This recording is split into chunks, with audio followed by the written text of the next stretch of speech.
On April 30th, Housemarque finally released Saros, the first major PlayStation exclusive of the year, and from the moment this game was revealed, it was obvious that this was going to carry a lot of DNA from Returnal. After spending the last couple of weeks with the game and recently getting the Platinum Trophy, I think I'm finally ready to give my full thoughts on Saros because honestly, this game is really freaking good. But there are definitely some things about it that are going to divide people. Now, before we continue, this review will contain heavy spoilers for the game throughout the video, so if you haven't played the game yet, this is your warning. But getting into the game itself, Saros honestly feels like PlayStation finally taking a little bit of risk again. Even though this technically isn't a brand new IP and clearly built off the foundation that Returnal created, Housemarque still managed to make this game feel unique in a lot of different ways. The atmosphere throughout the game is incredible, the sound design is amazing, and in the 3 years that I've owned my PS5, this is one of the handful of games that truly feels like it takes full advantage of the DualSense controller. Everything from the movement to the combat feedback just feels immersive in a way that most PS5 games honestly still have not figured out yet. And while the game may not have exploded commercially right out of the gate, I generally think Saros is already one of the best games in the PS5 lineup without question. But with that being said, there are still some problems here that we need to talk about. Some of them are things that can probably be fixed with updates over time, but others feel a lot deeper and honestly change the entire feeling of the experience compared to Returnal. Before Returnal, Housemarque was mostly known for arcade-style bullet hell games like Resogun, which became one of the original cult classic launch titles for the PS4. So Housemarque already had experience making addicting gameplay loops and fast-paced action games, but nothing on the scale, ambition, or difficulty level of Returnal. That game was generally unforgiving, and for a lot of people, that was either what made the game special or it pushed them away from it completely. So when you make a very successful game and the biggest criticism surrounding it is how difficult that game is, the logical response from a studio is probably to make the next game a little bit more accessible. And honestly, that is exactly what Housemarque did with Saros. This game is significantly more accessible than Returnal in almost every single way. The permanent progression system is way more forgiving, the player becomes overpowered much faster, and the game gives you a lot more room to recover from mistakes. And depending on the type of player you are, that is either going to be the best change it could have made or probably the biggest flaw in the entire game. Because what made Returnal so memorable was not just the gameplay itself, it was the feeling of surviving something overwhelming. Every boss felt terrifying, every new biome felt dangerous, and every run felt like it mattered. Saros still has moments like that, especially early on, but once the progression system starts to kick in, the entire tone of the game changes. The fear slowly disappears and the game becomes more about long-term growth instead of you surviving Carcosa. Following up a game like Returnal was always going to be very difficult, and somehow Housemarque still managed to pull it off. I think the most important aspect of any game honestly comes down to how it makes you feel.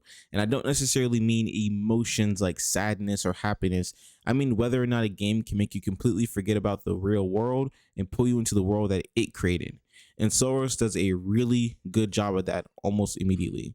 The game drops you right into the middle of the story with very little explanation, and usually I hate when games do this because it just creates a bunch of confusion for the sake of mystery. But the way that Saros handles it honestly works really well. It fits perfectly into the roguelike structure because you are essentially trying to piece together what is happening at the same time as the main character. You're trying to figure out how long they've been trapped on this planet and what exactly this cycle is and why everything feels so broken and disconnected. And that immediately helps establish the atmosphere of the game, which is probably one of Saros' biggest strengths. But interestingly enough, the atmosphere here feels very different from Returnal. In Returnal, there was this constant feeling of isolation throughout the entire experience. It generally felt like you were alone with your thoughts, trapped on this hostile planet, trying to survive and get back home. Saros doesn't really have that same feeling because the game starts you off with a crew, and even after characters disappear or die throughout the story, there's still constant communication and dialogue that is happening, especially early on with Jackson. And because the story is told through these semi-cutscenes and constant interactions, the game feels way more like a sci-fi adventure than the psychological horror atmosphere that made Returnal feel so unique back in 2021. Okay, now this next section is probably going to be the most important of the entire review because we need to talk about the new progression system in Saros. Like I mentioned earlier, one of the biggest critiques surrounding Returnal was the difficulty in how punishing the game felt because every single death basically forced you to restart from scratch. And trust me, I completely understand why that frustrated so many players, especially people who were new to roguelikes or bullet hell games. But honestly, that frustration is also what made Returnal so addicting, because once you finally got a good run going, you felt unstoppable. You felt like you finally figured the game out, and suddenly everything started clicking all at once. And in Saros, that feeling is mostly completely gone. When you first start off the game, the first couple of runs honestly feel very similar to Returnal. The game is very difficult, resources are very limited, and every encounter matters. But once you defeat the first boss, and especially after the second boss, you probably have enough Lucenite saved up to where you can now enter almost every single run with weapons and upgrades that completely steamroll the earlier biomes. And at that point, Biome 1 and Biome 2 become significantly easier, and honestly, most of the tension disappears. The Biome 3 boss does act as a bit of a skill check because of how aggressive that fight is, but even then, it never really reaches the same level of pressure or panic that the early bosses create. And this new progression system honestly does two completely opposite things at the same time. It makes the game significantly better in some ways and also significantly worse in others. Starting off with the positives. The system absolutely solves the accessibility problem. You can tell Housemarque designed Saros with the intention of bringing in more players into the style of game, while still keeping enough of the original formula intact for OG Returnal fans. And because of that, the player eventually becomes absurdly powerful. And I really do mean absurdly powerful. By the later portions of the game, you can walk into rooms full of elite enemies, projectiles flying everywhere, alpha enemies rushing you, and completely wipe everything out with almost no effort if your build is good enough. And honestly, it feels amazing. Being able to start from Biome 1 and dominate the game after struggling early on creates a really satisfying sense of progression. You generally feel like this unstoppable force tearing through the planet of Carcosa, but at the same time, that shift also changes the entire identity of the game. Instead of feeling like a survival-focused roguelike where everyone matters, Saros slowly transforms into more of an action-adventure power fantasy. And that's where the negative side of this new progression system starts to show itself. Because once the game starts heavily favoring permanent upgrades over player mastery, the adrenaline rush that comes from starting a fresh run with nothing is basically gone. In Returnal, every run felt dangerous no matter how experienced you became because the game still demanded execution and focus. In Saros, once your progression reaches a certain point, a lot of the mechanics introduced early on honestly stop being important because you're just too strong for most encounters to feel threatening anymore. Housemarque also introduced this new mechanic called the Carcosan modifiers, which on paper actually sounds like a really cool idea. The whole point is to let players customize their experience by making the game easier or harder depending on what kind of challenge they want. If the game feels too difficult, you can lower the pressure, and if it feels too easy, you can increase the difficulty. The problem is that there's basically no reward for making the game harder, and there's no penalty for making it easier. There's no meaningful incentive, there's no exclusive progression, there's no real reason outside of personal enjoyment to make the game easier or harder, which is fine on paper, but it kind of sucks from a gameplay standpoint. And because of that, the entire system feels a little undercooked. It's a really, really cool idea, but it feels more like a gimmick than a meaningful gameplay system. But honestly, outside of that, this is really my only major criticism of the game. Saros does a fantastic job of trying to evolve the roguelike genre and making it more accessible to a wider audience. But in doing so, I think the game shifts too far away from what made Returnal so special in the first place. It almost feels like Housemarque accidentally created a completely new subgenre between a roguelike and an action-adventure game. So if you're coming into this expecting a hardcore roguelike experience exactly like Returnal, you're probably going to be extremely disappointed. But if you're looking for an incredibly fun action game that eventually makes you feel like an unstoppable god, then honestly, this game is absolutely for you. Now, when it comes to the storytelling in Saros, it is very similar structurally to Returnal. But honestly, I think this is one area where the game takes a noticeable step backwards. And I do want to give Housemarque credit here because you can tell there was a real attempt to make the story feel bigger and more cinematic this time around. And there are more actual cutscenes, more characters interacting with each other, and a much larger focus on building out the world of Carcosa and the history surrounding the echelon missions that we're currently doing. But even with all that effort, I honestly feel like the storytelling itself misses the mark just a little bit. Now, to be clear, the story is not bad at all. Housemarque has never really been known for creating these super polished cinematic narratives in the same way studios like Naughty Dog or Santa Monica do, but compared to Returnal, the delivery of the story in Saros just feels weaker and honestly more awkward at times. A lot of the main story is delivered through these strange side conversations where the camera is basically locked into place while characters talk back and forth. And because the camera rarely moves or you have to move it manually, it doesn't really evolve during the scenes, and it makes the conversations feel stiff and fragmented. There are multiple moments throughout the game where I understood that the important story information was being delivered, but the actual presentation made it hard to stay fully invested in what the characters were saying in the scene. Ironically, I actually think the optional storytelling elements are significantly better than a lot of the main story scenes in this game. As you explore the world, you're constantly finding these voice logs, text, and hidden collectibles that slowly expand on the lore of Carcosa, the failed echelon expeditions, and the motivations behind each character being on this mission in the first place. And honestly, this stuff is fantastic. Finding out where certain characters joined the expedition, learning how previous missions completely collapsed was genuinely interesting to uncover. That's why I think the world building in Saros is still excellent, just like it was in Returnal. The mystery, the lore, and the atmosphere are also there. And honestly, some of the ideas presented in this game are really fascinating. I just think the actual delivery of the main narrative could have been handled a lot better, because there's generally a good sci-fi story hidden underneath all the awkward presentation choices that Housemarque went with. Now, this would not be a complete review if I didn't talk about what is easily the most important section in the entire game, the Yellow Shore. I generally think that this is the best designed part of Saros because it takes everything the game has been teaching you throughout Carcosa and basically asks you to perfect it.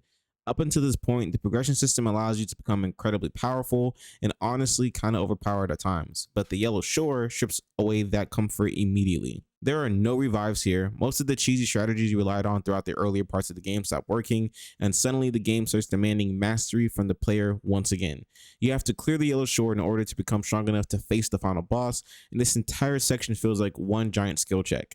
The pressure is constant, enemies are aggressive, and anything less than near perfection will usually get you killed. And honestly, the more I played through this section, the more I started realizing that this was probably Housemarque's plan all along. The game spends most of its runtime slowly turning you into this walking calamity that can dominate entire rooms of enemies with ease, and then right at the end, it humbles you completely by forcing you to actually master the movement, positioning, and combat systems one final time.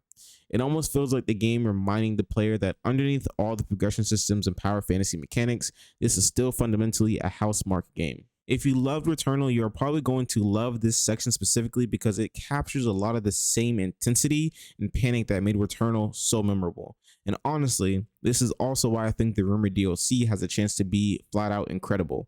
I could easily see Housemarque turning the Yellow Shore concept into some kind of an endless mode where the difficulty keeps scaling higher and higher the deeper you go, forcing players to truly master the weapons, movement, enemy patterns while fighting increasingly chaotic encounters. If they pull that off, I honestly think Saros could end up having a much longer lifespan than it currently does. A couple of months ago, I made a video talking about the roguelike genre and how it is slowly becoming one of the most important genres in gaming. And honestly, after playing Saros, I believe that even more now. Roguelikes give developers so much freedom creatively because even when the core structure is similar, every game in the genre can feel completely different depending on how the progression, replayability, and difficulty are handled.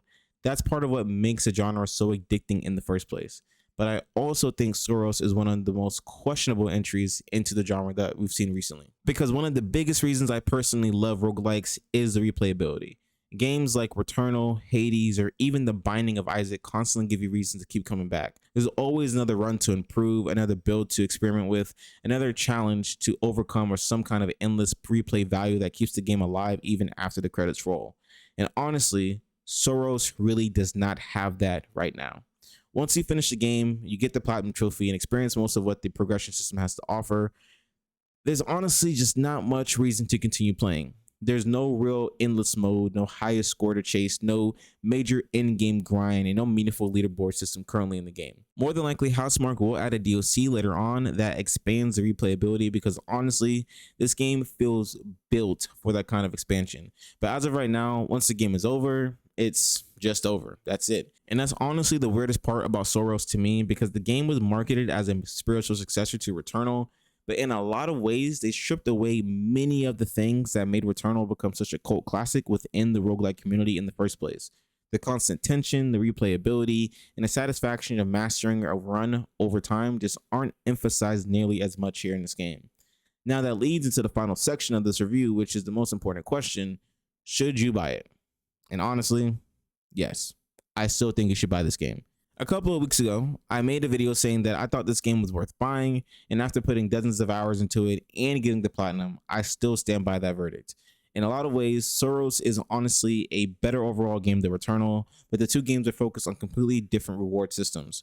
Returnal rewards mastery, precision, and learning the systems of the game. Saros rewards time investment, progression, and eventually turning the player into an unstoppable force. And honestly, both approaches work.